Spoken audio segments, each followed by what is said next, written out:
Prelims 2024 10ാമത്തെ question ആണ് നമ്മൾ discuss ചെയ്യാൻ വേണ്ടി പോകുന്നതായിട്ടുള്ളത്.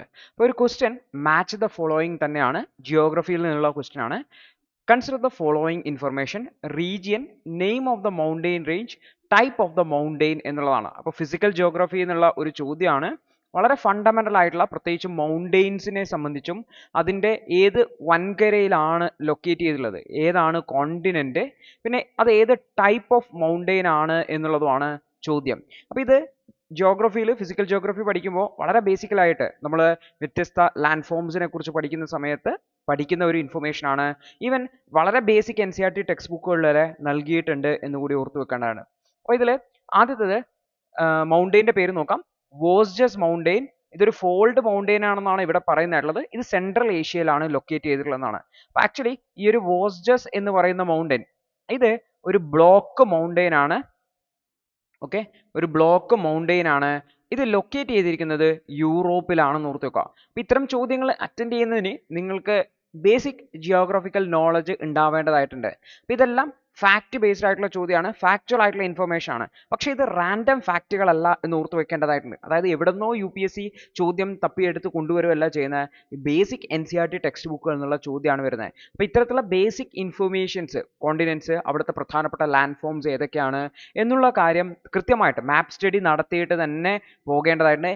എപ്പോഴും ശ്രദ്ധിക്കുക, മാപ്പ് സ്റ്റഡി നടത്തുമ്പോൾ നമ്മൾ ഒരുപാട് ഇൻഫർമേഷൻ പോകണ്ട. ജസ്റ്റ് NCERTയിലുള്ള പ്ലേസസ്, NCERTയിലെ ഏതെങ്കിലും ലേക്സിനെ കുറിച്ചിട്ട് മാപ്പുകൾ തന്നിട്ടുണ്ടെങ്കിൽ അതിനെ കൃത്യമായിട്ട് സ്റ്റഡി ചെയ്യാൻ വേണ്ടി ശ്രമിക്കുക.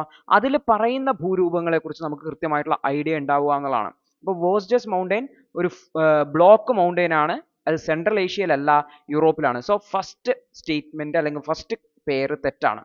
അടുത്തത് ആൽപ്സ് ആണ്.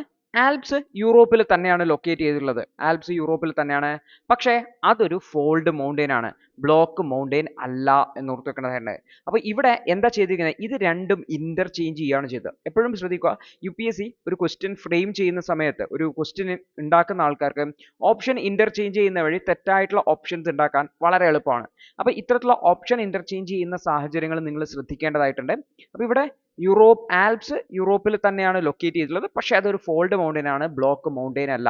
അതുകൊണ്ട് തന്നെ രണ്ടാമത്തതും തെറ്റാണ്. മൂന്നാമത്തത് അപ്പാൽച്ചിയൻ മൗണ്ടെയിൻസ് ആണ്. നോർത്ത് അമേരിക്കയിലാണ്, ശരിയാണ്. ഇതൊരു ഫോൾഡ് മൗണ്ടെയിൻ ആണ്, ശരിയാണ്.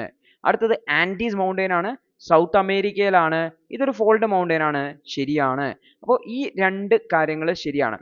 In how many of the above rose is given information correctly match? ഏതൊക്കെയാ? ഓൺലി 2 എന്നുള്ളതാണ് ശരിയായിട്ടുള്ള ഉത്തരം. അപ്പോൾ ഇത് നല്ല ഫാക്ച്വൽ ആയിട്ടുള്ള ചോദ്യമാണ്, ചോദ്യം, പക്ഷെ ബേസിക് ആയിട്ടുള്ള ചോദ്യമാണ്. അപ്പോൾ ഇതൊന്നും അറിയാതെയാണ് നമ്മൾ UPSCയുടെ എക്സാമിന് പോകുന്നതെങ്കിൽ you are not well prepared എന്ന് തന്നെ പറയേണ്ടി വരും. കാരണം ബേസിക് ജിയോഗ്രഫി എന്നുള്ള ബേസിക് ഇൻഫർമേഷൻസ് ആണ് ചോദിച്ചിട്ടുള്ളത് എന്നുള്ളത് ഓർത്ത് വെക്കേണ്ടതായിട്ടുണ്ട്.